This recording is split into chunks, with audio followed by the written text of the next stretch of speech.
Hey everybody, welcome back for Season 2 of the Broken Banquet Podcast. This season we've got more interviews with missionaries around the world, more interviews with authors who have written amazing books about missions, and more conversations about what it means for us to abide with one another. And yes, probably a story or two about Ashley taking a walk, eating food, or having drinks with someone who she now loves. We're so glad you're back, we're glad to be back, and we hope that you will enjoy this episode.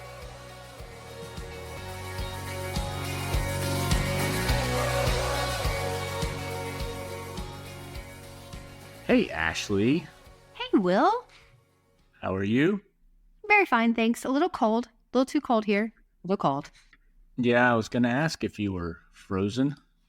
We've had this ice on the ground, solid sheet of ice on our roads for the last few days. And hopefully by the time the listeners are listening to this, that it will all be gone. I hope so, because that sounds terrible. Yeah, we couldn't even go out and build a snowman, or there's been a lot of people sledding. Oksana Baiul, who used to be the Russian skater, Olympic skater, she now lives in Shreveport. And of course she does. Of course she does. And she's been out filming herself ice skating on all the roads. And it's been really fun to watch. Yeah. Why on earth does Oksana Baiul live in Shreveport, Louisiana? No idea. But it's awesome. I had heard that like a year or so ago, but I never clicked in my mind. I don't know. So anyway, it's been fun to see her. They've of course shown her videos on the news, and now I'm following her on Instagram and just watching all the things. So I'm going to Google it. I want to know. Okay. And I'm sure all of our Broken Banquet podcast listeners want to know why she lives in Shreveport. Well, if you find out, let me know. Yeah, I'll give you an update on our next episode. We need to invite her to the church, especially when Olga and Igor are around. Let's say it might be a little bit easier for you to find out why she lives in your neighborhood, but I'll work on it anyway. Okay. How are things in Costa Rica? Yeah, we're good. We have our first team of the year here. Of course, we're recording this on Wednesday, January 17th. So our very first team of 2024 came in on Saturday, and we all went to Santa Marta for worship and communion on Sunday, which was awesome. They were the first church to work in that community last year. And it was just a really special day. The first thing that we got to do was we stopped and visited a friend of ours on our way to church who has just started cancer treatment. And he's someone that everybody on this team knows from past trips here and has been a big part of this ministry for a long time. And so for us to get to go by the house that morning and just spend a little bit of time with him and see all those hugs and smiles and some tears, but it was just, it speaks to the depth of these relationships. And then when we got to Santa Marta and started getting off the bus, immediately a bunch of the people who were there last year saw some of the ladies who had been around when they were there last year and, ran up and hugged them. And again, the construction work is fun and it's a blessing for the church. But to see those connections and that happiness and the joy on people's faces and to be able to celebrate those kinds of moments and then also be a support for one another during the tougher moments is just, that's it. That's what we're here for. So what a great way to start off 2024, Absolutely. That's kind of the whole reason we've done this podcast, right? Is to see the value and importance of relationships and how much bringing together the body of Christ can enrich all of us. So what a beautiful testament to that, Will. Thanks for sharing that. Yeah. Can't wait to get down there myself. I know. It won't be long. I know. March. It'll be warm. I like warm. It will be warm, that's for sure. Well, who do we have on the podcast today, Will? So our interview was with Joyce McCarty, and Joyce is a friend of mine who I got to introduce you to. And at the time of our interview, she was on staff at one of our partner churches. She was my contact person at Church of the Resurrection in Kansas. And so we had her on just so we can talk a little bit about their missions structure and some of her insights about planning and preparing people for missions and their goals and that sort of thing. since we did the interview, she is no longer in that position. So we're airing it anyway because it was good and we loved the things that she had to say. But just wanted to give everybody kind of a heads up that she is not currently our contact person at Church of the Resurrection, but we know folks are going to enjoy hearing from Joyce. It was such a pleasure to meet her, Will, and I thank you so much for introducing me to her. And listeners, I know you will feel the same way. So friends, meet Joyce.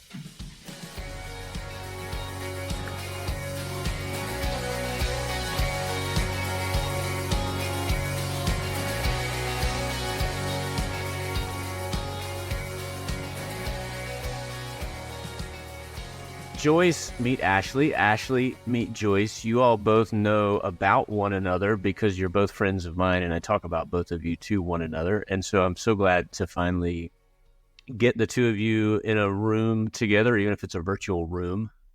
So Ashley, Joyce and I have been sort of working together for several years now. Joyce, why don't you... I'm sure I wouldn't get it exactly right if I tried to explain what your staff position is at your church. So would you tell us who you are? And Ashley, yes. Because we're recording now, I need you to go back and be as perky as you were and as excited as you were when you welcome Joyce. Okay. I can't. I can only do that once. So. Okay. So. You've got to recover for at least 2 weeks now. That's right. That's right. Maybe by the end of this thermos of coffee, there'll be some perk again. But so Joyce, who are you? Hey, I'm Joyce. I'm a seminarian, but I'm also a church staffer. And my role at Resurrection, a United Methodist Church, is the Latin America program director and the disaster response program director. They kind of smashed it together. Wait. So how many people do you have on staff working in missions? There are 4 of us in the global department. Uh-huh. Wait. Say that again. There's 4 of you? In the global department, yeah. And So then local? And local, at least 6. I think we just hired 2 people, plus we have an intern. So. And a lot of you have come to Costa Rica already, which is really cool. I mean, I think 3 of the global, right? You, Cherie, and Carol. And then this year, several of the local mission staff people came down with teams just to see what we were doing. Yeah. They've all loved it. So it's been really cool. Well, I want us to explore all that offline. Okay. Like, what is that? That would be great. I just had to pray because my jealousy came through. And so I had to pray and confess that. And now we can go on. Okay.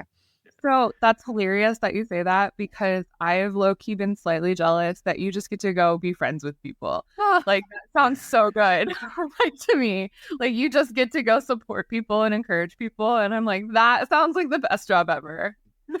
It is. It really is. Yeah.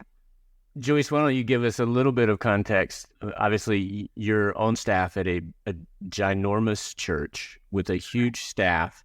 You specifically have sort of been assigned to us because Costa Rica is in Latin America.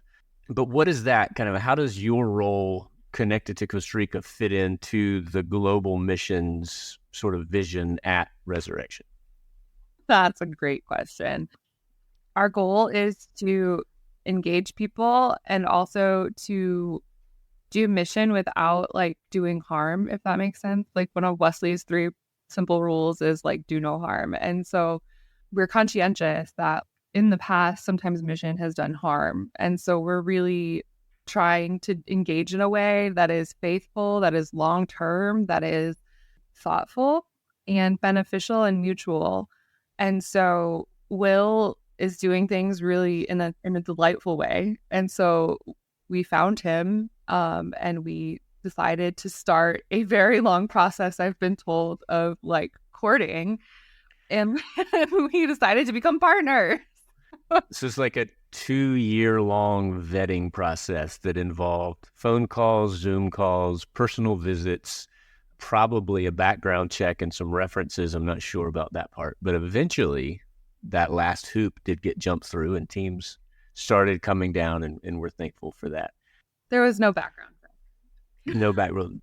There probably should have been. Well, I would love, I mean, I don't know how much you know about that process, but that sounds like a fascinating process that maybe listeners of who work at churches would want to hear about, as far as what does that tangibly look like? Yeah, so we want a clear picture of like what the partner's mission is, like what their impact is in the community, and we want to know who they are as a person. So it's really important to us that they kind of align with our ethos of mission, which is the do no harm thing first and foremost. And so Will definitely falls in that category. Yeah. Sometimes. I was going to make a snarky comment and I didn't. So that sometimes it takes 2 years, but not always. That was just a complicated case. Yeah. You're a North American. Typically, we work with folks who are Costa Rican or Honduran because we like to empower local leaders. Yeah, I did want to mention that, and I'm glad you brought it up, because I was pretty sure that that's the case. Out of all of the different ministries around the world that Resurrection is connected to, we're the only one that's not led by a local person from that area. Yeah. And I'm not sure if marrying Yolanda is what sort of got me through, or the fact that I've lived here for 20 years. But I know on the Bridging Cultures podcast that you all do, which is really, for me, was one of the first steps in me sort of accepting the idea that maybe Ashley and I could do this one, was when you all interviewed me for your podcast. And I just really enjoyed that whole process and thought that'd be kind of fun to do. But when I started listening through that first season, several episodes in, I realized, how are they going to work me into this? Because it's all about empowering local leaders. And then all of a sudden it's going to be like, and then there's Will, this gringo in Costa Rica. But we're grateful that you guys see the value in my being here and have affirmed that for us. For sure. And Yolanda is a massive vote of confidence. So Yola for vetting Will for us. But it's actually more because we were looking for a family-friendly option, a family-friendly international mission opportunity where families could serve together. And Costa Rica is safe. You can drink the water. It's beautiful. And Will is doing things in a way that is just still in line with our ethos of mission, which was really a hard, sweet spot to find. So congratulations, Will. Yeah. I do feel like I completely hijacked the conversation and we never got to hear who you are. So, oh no. Yeah, would you go back to it? You mentioned already that you're a seminarian. So can you go back to like little Joyce up to Joyce is in seminary and working at a church again? Like how far back do you want to go? However far back you want to go. I know it's at one point you were in a punk rock band. I mean, any of that kind of stuff that you want to offer up to the listeners, I'm sure they'd be happy to hear. Yeah. So I grew up in rural Illinois on a dairy farm. So like one of the things I love to tell people is I'm a certified bovine midwife. I can deliver baby cows and take care of baby cows. You're the first guest we've had so far on the Broken Banquet that has that title. I don't know if it's a real title. I gave it to myself. It is now. Yeah. In high school, I played bass in a punk rock band, and I had a lot of fun with that. And I had a lot of fun with hair dye, too, mostly. And we weren't really any good, but we had a good time. So that's all that matters. Punk rock's all about. Yeah. Exactly.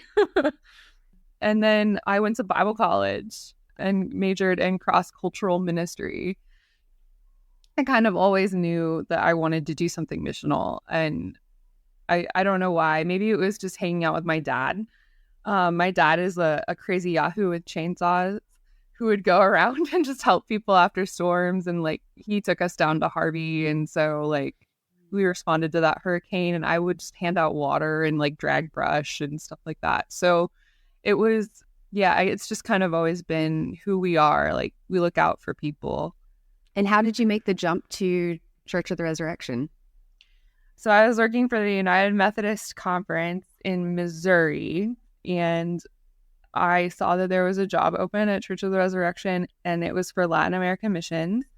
And my boyfriend, now husband, had just gotten back from Panama, and I was working on Spanish, and I was like really fascinated with like all of the cultural things he was telling me about Panama and Latin America and all of that. And I was like, I think I would really love just engaging. And so like I gambled, and I was like, maybe I'll know enough Spanish and maybe they'll just laugh in my face, but I want to try this. And then I landed, and it's kind of been my dream job, truly. Yeah. And how long now have you been there? I started the week of COVID, like the week everybody went home from COVID.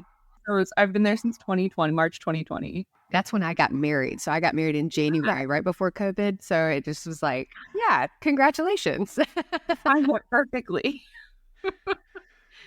Were you already in seminary when you started working at Resurrection? No. So I worked at Resurrection for a year before I started seminary. I wanted to kind of get a year under my belt and like meet all of my partners and know maybe kind of what the heck I'm doing, even though I still feel like I don't know what the heck I'm doing. I decided I would give myself a year to settle in, but I knew seminary is something I wanted to do.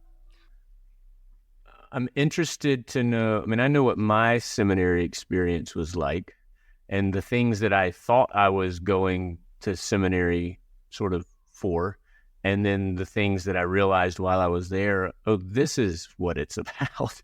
What's been the biggest surprise for you about seminary? Okay, that's a good answer.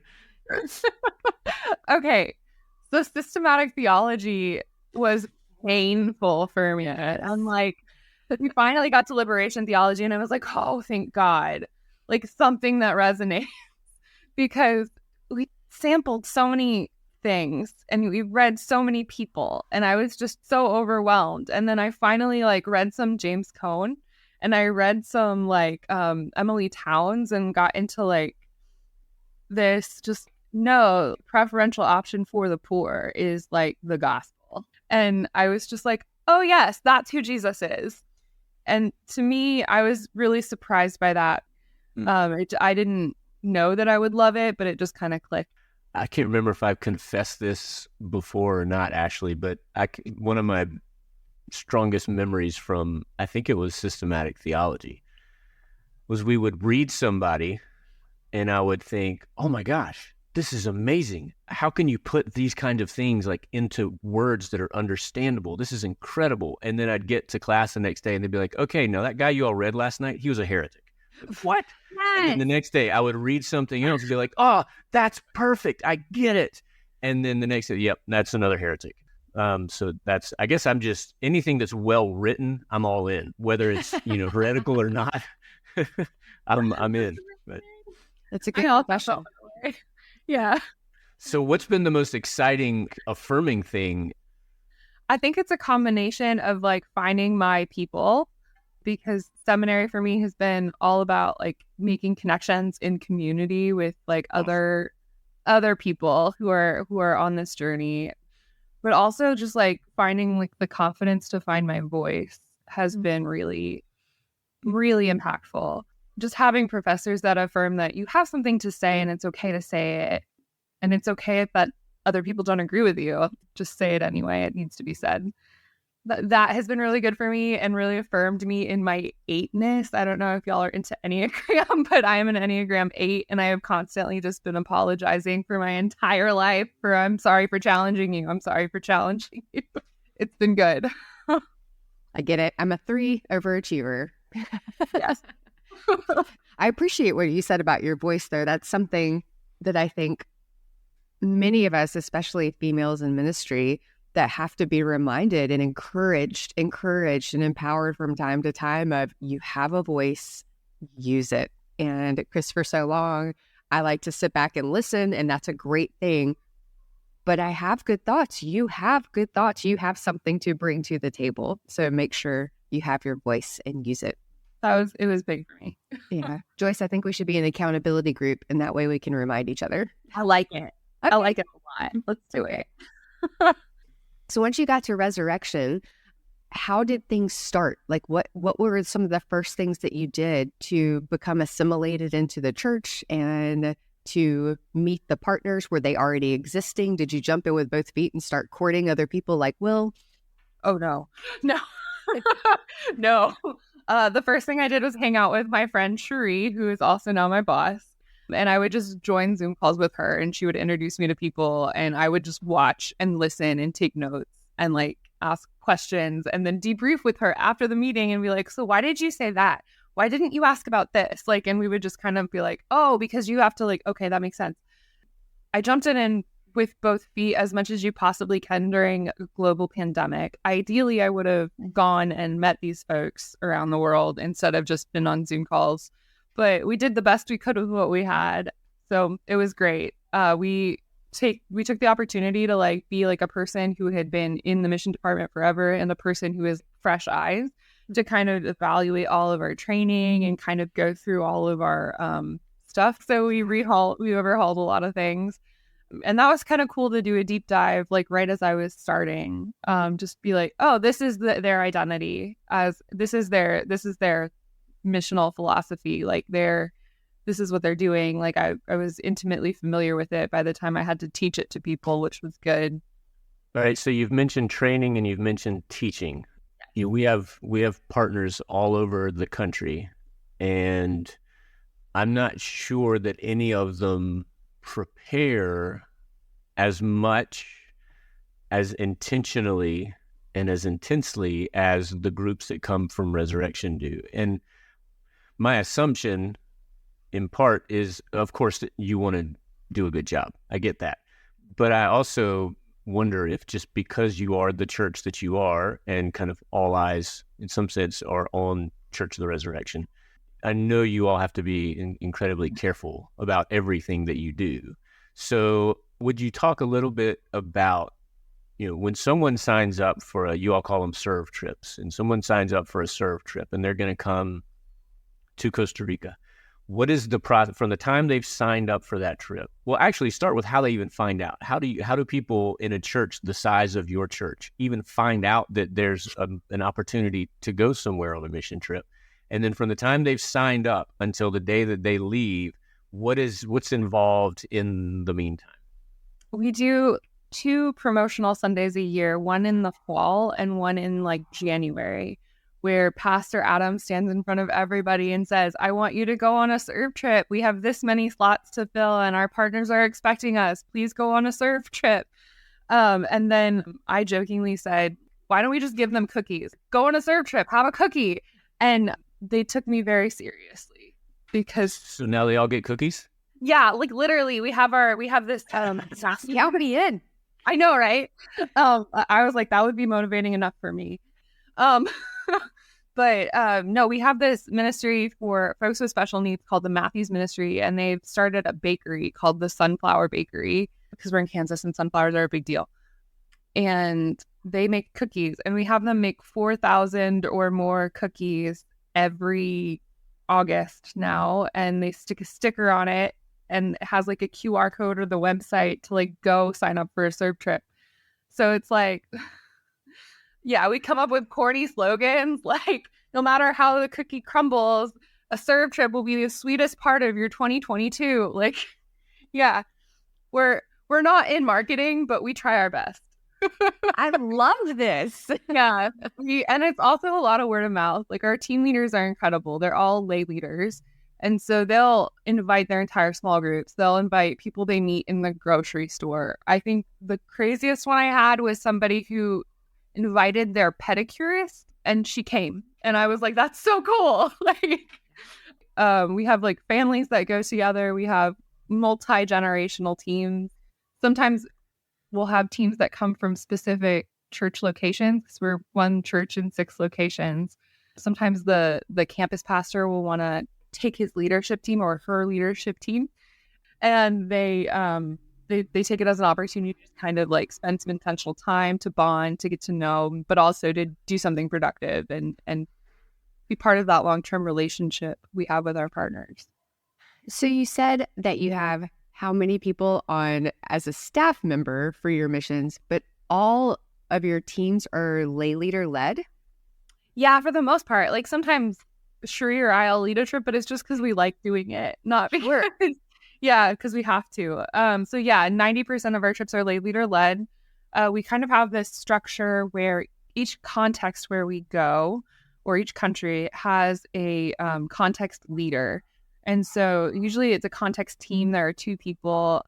In Will's case, it's Rod and Sharon, and they're fantastic human beings. We love Rod and Sharon. They're great. They really, really are. They work directly with Will. They kind of help prep the teams because I'm one person and I have 6 different things going all the time. And so they kind of help keep me on track. Hey, and I complain constantly to Ashley that, she gets feedback about the Broken Banquet podcast because she's in a church surrounded by people who are listening and, hey, that was good. That was interesting, whatever. And I don't get that kind of feedback on a regular basis, except Rod Henning listens to every episode and almost every time will send me some kind of a message about the episode. So Rod, we love you. We appreciate you. Thank you for being a loyal Broken Banquet podcast listener. I love Hey, that.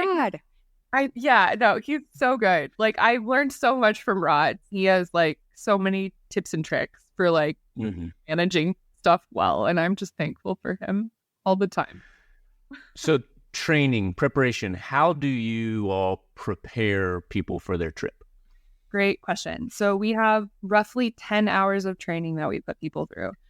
That equates to roughly 4 meetings in person, and I think 4 hours of online training, like watching videos, taking quizzes.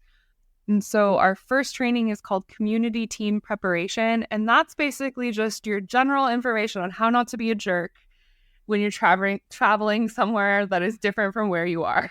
And so like just cultural like competency and things like that are what we hit on. We'll tell a lot of stories from like past trips and things like that to kind of illustrate points and to explain like why we don't do certain things.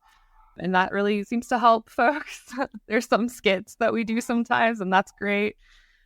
And then they like that is like our largest training, and it's anywhere from 40 to 80 people. It happens maybe twice a year. We like to just do it once. And then so no matter where they're going, they all just come go together. Through... Yeah, Oh, interesting.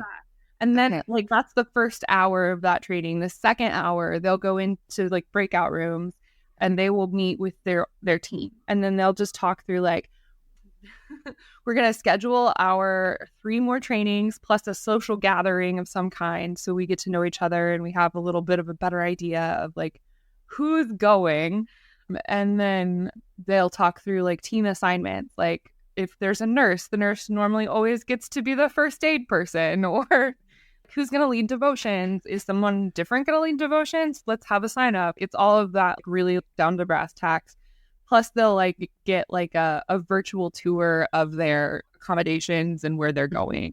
Kind of talk through very specific Costa Rica things. We try to answer most frequently asked questions in that meeting, but usually we're surprised by a new question, and then so you know how it goes. Yeah.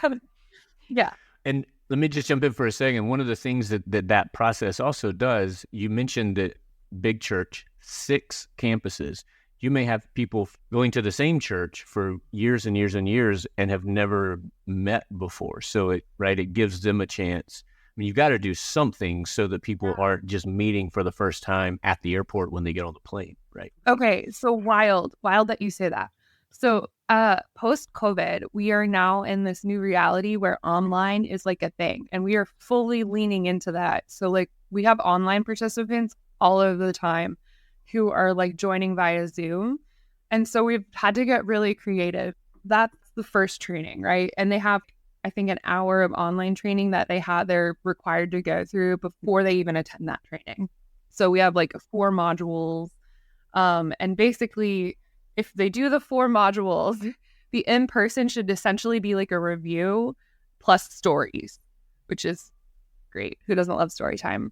And then their next training will be cultural training, and that's usually led by the team leader. The team leader will have each person in the room ideally assigned a different part of Costa Rica. For example, someone will talk about food, someone will talk about history, someone will talk about like statistics and all sorts of things like that, so that they kind of know where they're going. We hope to give them a little bit of background before they're there. You mentioned the online thing, and I just want to say, I think it was 2 years ago. It was one of the first teams that came when we started having teams again. Mm-hmm. And there was a mother and a daughter who came on that team. I think I'm going to get this right, who they don't live in Kansas City. They don't attend personally any of those 6 campuses. They just started going to Resurrection online during the pandemic. And I mean, they live I think they're somewhere in Kansas or Missouri, but they're online church members and heard about the trip online, went through the whole process, and came as members of the church from this sort of online community, which is really interesting. Yeah. And now like our online community makes up 25 to 50% of our teams. Wow. So like it's a great way for folks to meet people from their church if they're online participants. So it's really been cool to kind of watch that happen and be in community in that way. It makes commissioning really interesting, but like, Oh, I bet. yeah. So we're trying to come up with a way to do that well, but we haven't arrived yet. So cultural training happens, and then we have emergency health and safety online training. So they watch like an hour of, I think it is Boeing that has, in flight school, they talk about how like, I think 80% of people are just like waiting for someone to follow. 10% of people are like leader type people. And then there's another 10% that just engage in unhelpful behavior. So on our emergency health and safety meeting, we want to help them be trained enough to not engage in that 10% of unhelpful people. They watch that online and then they come together in person. And usually we mesh 2 trainings together in this one. So they'll do like scenarios for the first half hour where it's like, this happens, what do you do as a team member? And they like role play those. And then they'll this is gonna sound so ridiculous, but it's super important.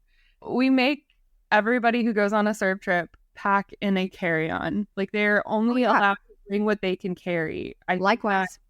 I'm not schlepping 6 people's suitcases on my back. Like, come on. Well, I do the same. And the only other suitcase we bring is all of the stuff that Will or Ugito orders that from Amazon that then I have to put in a larger suitcase. But that's in our contract. That if you're going to be long-term partners with us, you have to be an Amazon receiving station.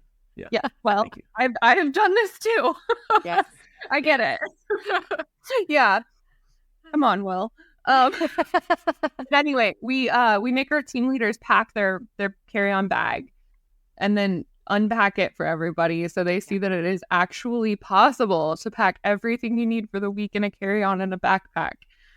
I recently made a video because we had students going and I was like, students do not want to watch me unpack a suitcase, but they will watch a YouTube video. So it actually is our most viewed video, and I'm kind of proud of that. Like, can we link to that in the show notes too? We sure can. For sure. I will send that right over. I've done the same thing though. Like I used to do that even on our Holy Land trips. You all can do this in a carry-on bag, and so I made a video of how to pack your bag and all that. Yeah, so I can't wait to see yours. I'm happy to link that. So introduction, cultural training, emergency training. Was there a 4th one? That was the packing. Packing. We call it the packing party. And then we encourage like folks to go out and like get dinner together or something like that. But oftentimes it just gets smushed together with emergency health and safety. And then they go out to dinner and it's just like one big to do. It's a lot of fun. My question is, how do you get buy-in for the people going on the trip who say, I'm already giving you a week. Now I have to come to 4 different trainings? I haven't really gotten that very much. I think really, yeah. It's because it's just like anytime anybody ever pushes back, it's usually like we have like other people who have gone through the process to be like, no, you really need this. This is important. You'll actually gain from this. And plus, it's good to know who you're going with. I think I'm spoiled in that it's been a long established pattern. Okay. When I led trips for my mid-sized church before I came to Resurrection, I did have that question a lot, and I was always frustrated by it. But I don't have the answer.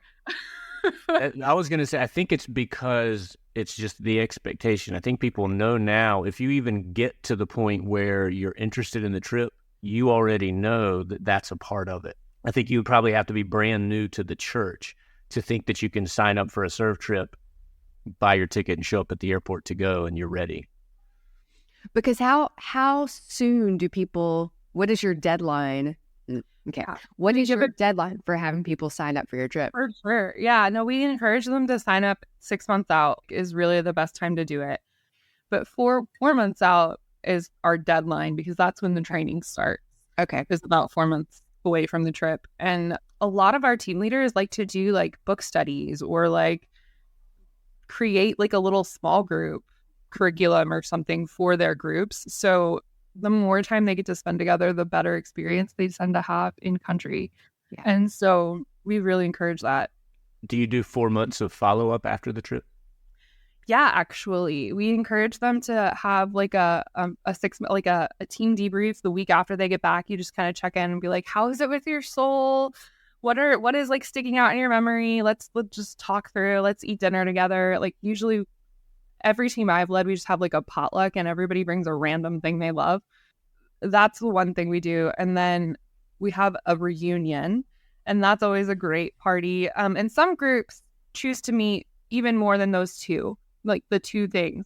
They have a 6-month Jesus letter that will come to them in the mail that they wrote to themselves on their mission trip while they were processing it, while everything was fresh. It's kind of like, what intentions do you hope that you set and how do you want to grow? And so they'll get that, and then they'll come to their 6-month reunion, and it's lovely. But we've had a lot of teams just like have regular game nights and like start a small group and like continue serving together in community. So while they're on the trip, they write themselves a letter about what they're feeling while they're on the trip, and then turn it in to you or to someone at the church or the team leader.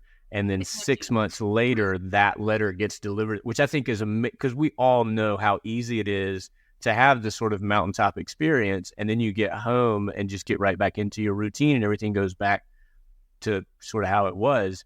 To be reminded by yourself in your own words of what was going on, I think that's fantastic. Yeah, I've had a lot of people who find it really meaningful. Even me, I find it meaningful. I did that on my first surf trip, and it was really good. So yeah, that's the training, and that's the follow-up. We have all sorts of paperwork. There's trip evaluations, and if anybody wants to talk about their trip, I meet with them and have coffee. And so just as much or as little follow-up as they want, really, at that point. Well, you've given me really, really good ideas of how we need to reimagine our trips. And I think that that's a trap that I fell into after COVID of I haven't gone back into trip planning, into trip preparation for upcoming things. So there's a whole reimagining that can take place. So thanks for being the encouragement for that. I almost want to just go through your training, just be part of a trip preparation. Totally could if you wanted to. I would welcome you. And I would love your feedback on I think it can help us be better. It would be so good, I think. Well, we'll talk about that later. Okay. I do want to ask about, so you have all these different contexts, all these different mission partners. Yeah. How are the relationships different? Do you send teams everywhere with every partner, or how do those look different? So we have 3 partnerships right now where we're not sending teams. And that would be Lebanon, Eurasia. We have a partnership with Ukraine right now, and obviously we can't send teams to Ukraine. And then also Haiti. Right now, there's just too much unrest in Haiti for us to send teams, and it's a huge bummer. And we miss our partners because we like Lebanon and Ukraine. We haven't sent teams in a while, like quite a while, and intentionally. But in Haiti, it's been more recent. I think for the past 4 years, we haven't sent teams, and we have people that are very engaged and want to go, who are longing to go and see their friends. But otherwise, yes, we send teams to all of the contexts. We have 3 in the Western Hemisphere, and those are the ones that I'm responsible for. And that's the U.S.-Mexico border, Costa Rica, and Honduras. So our context leaders, who are like the point people for each context, will go once a year to kind of meet with our partners and just kind of talk through the upcoming year, how many trips they want, how many trips would be helpful, what are their needs.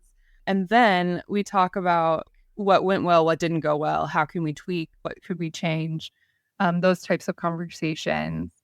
And that is kind of one of the core things that we do, because a staff person will go with them every time, and we really just evaluate like the health of the partnership and have hard conversations if we need to. So that's been You're really... on my calendar. You're on my calendar on my whiteboard for our context trip in November 16th to 20th. See ya. Awesome. I love that we have the same dates. That's good news. Okay. Yeah. Oh. Yeah, that's kind of the process. And then we send however many teams we've mutually decided together are necessary or helpful. Sorry, I've been on mute because my family decided to wake up and move her out beside me. No. I know that you helped train or prepare the youth group that came this summer to work with us. Yes. When you were thinking about sitting with those young people and preparing them for this trip and then being with them on this trip, what were the things that you were most hopeful that they were going to get? Truthfully, I have such a variety of students, but they're all great humans. And my number one hope for them was that they would see mission being done in a healthy way, and that they would understand that there's multiple ways to do mission and it's not all toxic. Because right now they have this narrative in their brain of, oh, we're paternalistic, oh, we're white saviors, and that's terrible. We shouldn't be going on this trip. I've had to have several coffees with some of those students one-on-one before they would even get on the plane. And I was thrilled that they were asking those questions and thinking about those things. And that to me, they're super intentional, and they want to do, like, this generation in general is super intentional. And I think that they just want everyone to be the best version of themselves they can be. And that translates into everything that they do. As I was training them and preparing them, my only hope for them was that they would see things being done in a healthy way, and that they would internalize that and grow and try to translate that into their lives in general. Because I know a lot of them want to be like in helping professions and doing things like that. And I think that this can translate over into that, and it can really help them be the best version of themselves. So, well, I'm really thankful if our relationship with your church can create sort of a counter narrative to the one that is so prevalent. And I'm really encouraged that there's young people who are asking those hard questions, that are even aware. I certainly wasn't. When I started coming down here as a teenager, I had no concept of how things could be done in a way that weren't helpful or healthy. And so the fact that you've got, high schoolers who are actually saying, who even know what the word paternalistic means, Exactly. and are concerned about not being that. I sent Ashley a message last week. I preached in North Carolina last weekend and preached I felt good about it. It was a sermon about abiding, which I love talking about, and about, sitting at the table as equals. But someone came up to me after the service and said, that was the best anti-colonial, anti-imperialist sermon I've ever heard. And I was like, holy cow. Like, first of all, thanks for not just saying, hey, I really enjoyed your thing you did, which I get a lot. But the fact that you were listening so carefully that even though I didn't think that's what I was really saying. But if you're already sort of thinking about those things, I can see how my message about us sitting at the table as equals would kind of would resonate. And that was coming from an adult. And so the fact that you're having those conversations with teenagers, I think, is just fantastic. I'm really glad that you are there to have those conversations with them. Well, and I think that's one of our greatest opportunities is through this podcast, I imagine that teenagers probably aren't listening, but it's that group of our age of people and up that have grown up doing missions one way. And then the pendulum swung so far because of When Helping Hurts and toxic charity and started bringing all these things to life. And for a lot of churches and a lot of people, that meant mission stopped. It was just a different way of looking at things. And what do? We're frozen because we don't want to make any mistakes. And then now people are starting to get back in and figure out, well, how do we recreate this to be in such a healthy model? And what you said, Joyce, is that every partnership and every context is different. And that's something that we have to remember as mission leaders, just as churchgoers and mission-minded people, is that every situation, every relationship is different. And so we have to treat it as such and treat it as creating for Will, creating for Stefania, creating for Joyce, creating for Ashley. So what are our different ways of viewing those things? So I think you hit it up the nail on the head. And if the teenagers and students can teach us anything about being intentional, that's what abiding really is all about, is being intentional. Well, Joyce, thank you so much for spending this morning with us. It's been wonderful to have you on and to have you share a little bit more about what you do at the church and the ways that you all prepare and the way that you foster these relationships. So I'm thankful for that. And I'm thankful to get you connected to Ashley. I'm honored. Thank you for having me. And Joyce, maybe we can become friends and texting buddies. Maybe I could come up for some training to be a part of that. I think it would just be so great to get to know you better. Well, Ashley, I'll see you in a few minutes. Joyce, I'll see you in a few weeks. That was great spending the morning with both of you. Take care, y'all. Will I see you in September? Oh my goodness. Every time you said September, that was what was running through my mind. Bye, Will. No idea. Bye, guys.